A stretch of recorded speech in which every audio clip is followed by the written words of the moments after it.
What's up, everybody? This is your boy TL. This is your 2014 Cleveland Browns preview. Where do we begin? I guess offense would be a good place.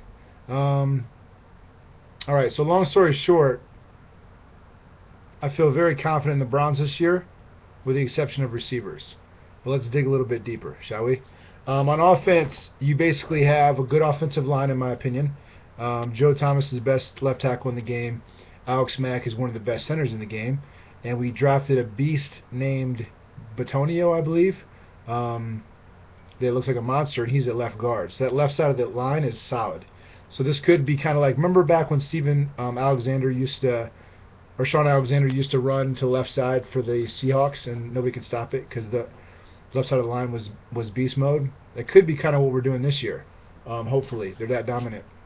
On the right side, not as good. I think we have Greco and Mitchell Schwartz. Hopefully Mitchell Schwartz can kind of take the next step as far as being, a solid bookend for Joe Thomas. So the line I'm feeling pretty good about. Okay. Moving on, we have two quarterbacks. Obviously, the whole world knows there's a big quarterback controversy. Brian Hoyer, Johnny Manziel, going back and forth. None of them did too much to impress in the preseason. Now, that makes me nervous because they're not scoring points in the preseason, which means that it doesn't matter how good our defense is. If we can't score points, we can't win games. So basically, at quarterback, I like Hoyer. He's a hometown guy. I'm disappointed that I actually found out recently that he played for the Steelers briefly, which makes me like him less, if that makes sense. But I was rooting for him. He's a hometown guy. Nobody gave him a shot. He's been a backup his whole life, or his whole NFL career. And so he won some games last year, had us hyped, and then got hurt. And so I think he's earned the right to start this year. With that being said, I think the guy's set up for failure, unfortunately. He has nobody to throw to, and that's really sad. Gordon's out for the year. Lucky us. Jordan Cameron's going to have another good year, but now he's not going to because everybody's going to double team him because we have nobody else to throw to. So his stock went way down. Only guy that I'm really excited to watch is Hawkins. Andrew Hawkins. He's a good slot.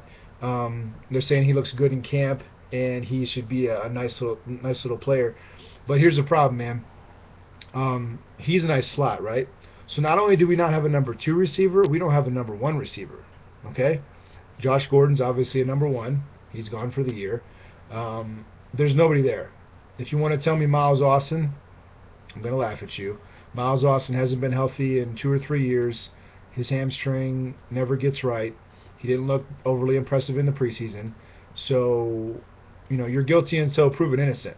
So you're going to have to prove to me, Miles Austin, that you can play like you used to, which I'm not going to hold my breath. Okay, so I think Hoyer's set up to fail, basically, because he has nobody to throw to. I do like our running game. I love Ben Tate and Terrence West. I think they both can run effectively. And it's nice to have two backs because Ben Tate is kind of injury prone. So Terrence West is going to be solid, sharing carries or coming in for an injured Tate. So I love that. I basically love the whole team, man, except for receivers. Receivers are going to be our Achilles heel, in my opinion. That's pretty much the whole offense. So we'll move over to the defensive side. Defense is solid, bro. We took a page out of the Seahawks playbook actually, and picked up defense in the early part of the draft. We picked Justin Gilbert, who's supposed to be the best cornerback in the draft, and we already had Joe Hayden, which is the top 3 cornerback in the NFL in my opinion, and now we have Justin Gilbert. So Buster Skrine isn't bad. He's made some steps in the right direction. Picked up Dante Whitner from the Niners, which is nice. He's not TJ Ward, but he's a good player. And I love our other safety, so Tayshaun Gibson. So our secondary is real good, and our defense is really good. So basically, what my point with the Seahawks is they won with a great defense, a strong running game, and a game manager quarterback, which in theory is what we have, just not as good of a version. So I love our secondary. I love our defense. I think we're a top 10 defense this year, so I'm feeling very confident about that. Mike Pettine's our new coach. He's a defensive genius. He's going to, by himself, produce sacks for the Browns. I think Mingo has a chance to get in double-digit sacks. I love our defensive line. Carlos Dansby's old, but he's still productive. He's a tackle machine. Kruger should play good this year. I like Robertson. I think he's made some steps in the right direction. So our defense is going to be solid. Our defense is the reason you're going to want to watch the Browns this year. They're a top 10 defense. They're going to give other teams fits, and I cannot wait to see them put Steelers on their backs in Week 1. But that's about it. That's all I got for the Browns. Besides the receivers, I feel optimistic.